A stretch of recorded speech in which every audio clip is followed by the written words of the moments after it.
Langkah terakhir di dalam peringkat 3 ini, okey, di dalam MBU anda telah ada dua website, satu Auto MLM anda dan satu lagi biasa saya buka sekolah percuma. Okey, ini salah satu contoh landing page. Okey, dan anda telah ada Auto MLM anda dan kedua landing page. Okey, iaitu saya letakkan nama sekolah percuma. Dan sekarang anda boleh pergi ke FileZilla, uploadkan. Okey, kalau masih belum buka dekat remote site ni, masih belum ada nama domain anda, pergi dekat file, site manager dan connectkan dia.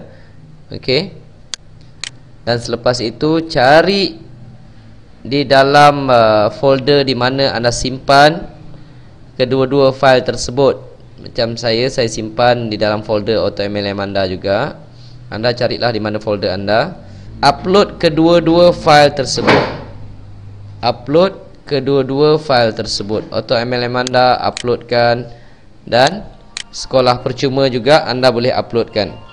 Pastikan kedua-dua website tersebut telah pun berada di sebelah kanan ini, iaitu di dalam domain anda, di dalam server anda. Dan jika anda ingin pastikan ia di dalam internet, anda boleh bukakan kedua-dua website anda. Jangan lupa cara-cara untuk tulis URL http:// masukkan domain anda. Kalau saya punya hostnet.ws, okey, /auto mlm anda.html. okey, cuma ingin sekadar memastikan yang website kita keluar. Kalau macam ni maksudnya saya salah tulis URL tu. Nampak, saya pun dah nampak dah ni. WHOS bukan OS. Okey, domain saya pun saya salah tulis.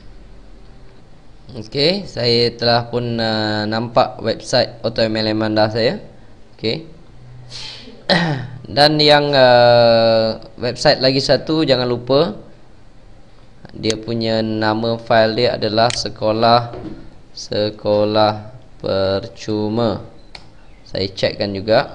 Okey, landing page saya pun dah keluar, dah ada web form di sini. Dan kalau ada masa anda boleh cuba masukkan nama dan email anda yang lain, try submit. Lihat apa yang masuk di dalam email anda. Lihat apa yang masuk dalam email. Cuba sendiri sistem tersebut, sama ada ianya berjaya anda setkan atau tidak. Dan jika semuanya okey dan tidak ada apa masalah, sekarang tugas anda hanyalah promote landing page ini. Okey, anda boleh hantar kepada kawan-kawan, anda boleh hantar ke dalam forum, anda boleh hantar ke mana saja. Promotekan landing page ini supaya orang klik di sini. Dan apabila ada orang masukkan nama dan email dan klik submit, okey, maka tugas untuk mempromosikan perniagaan utama anda, mempromosikan pelajaran percuma, membuat website, promosikan autoresponder anda akan berjalan secara autopilot, kerana autoresponder akan menghantar email tersebut setiap hari kepada mereka dengan panggil nama, dengan memberitahu email ini daripada anda. Dan dia akan berlaku di antara salah satu perkara tersebut, sama ada mereka mula membeli barangan utama anda yang anda elankan di langkah 4 ini, okey, ataupun mereka menyertai GDI, ataupun mereka menyertai autoresponder. Salah satunya pun ia akan menjadi pendapatan kepada anda. Jika mereka menyertai ketiga-tiga, pendapatan anda akan semakin lumayan.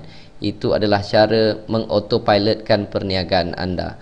Dan anda tidak perlu menghantar email setiap hari memujuk mereka untuk maintain sana, maintain sini. Perkara tersebut telah pun kita hilangkan. Okey, jadi selamat mempromosikan landing page anda ke mana pun sekali. Dan untuk cara-cara promosi nanti anda akan lihat di langkah kelima. saya ajar anda bagaimana untuk mempromosikan website anda atau mempromosikan landing page anda. Okey, sehingga jumpa lagi. Terima kasih.